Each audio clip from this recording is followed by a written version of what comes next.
સમાચારમાં આગળ વાત કરીએ તો વિધાનસભા ગૃહમાં ઉર્જા મંત્રી કનુભાઈ દેસાઈએ મોટી સ્પષ્ટતા કરી છે। ખેડૂતોની ફ્રી વીજળી યોજનાને લઈ તેમણે સ્પષ્ટતા કરી છે। તેમણે કહ્યું કે આવી કોઈ યોજના નથી। ખેડૂતોને છેલ્લા 2 દાયકામાં વીજ સહાય 5 ગણી વધારવામાં આવી।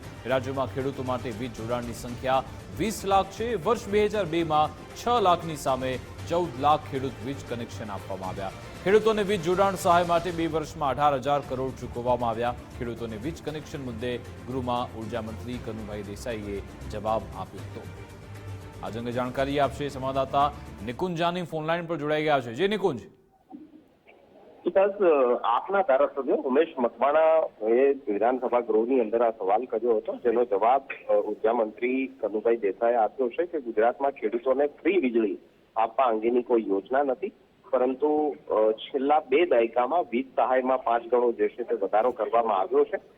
જે ખેડૂતોને વીજ સહાય આપવામાં આવે છે, રાજ્યમાં ખેડૂતો માટે વીજ જોડાણની સંખ્યામાં પણ 20 લાખ જેટલો વધારો થયો છે। આ ઉપરાંત સૂર્યઘર યોજના પણ છે કે જેના કારણે સૌર ઉર્જાના આધારે કોઈ પણ વ્યક્તિ પોતાના ઘરે વીજળી ઉત્પન્ન કરી શકે છે, પરંતુ ફ્રી વીજળી આપવા માટેની રાજ્ય સરકારની કોઈ યોજના નથી। તે પ્રકારની સ્પષ્ટતા રાજ્યના ઉર્જા મંત્રી કનુભાઈ દેસાઈએ વિધાનસભા ગૃહની અંદર કરી છે। બિલકુલ, આભાર નિકુંજ તમામ જાણકારી આપવા બદલ।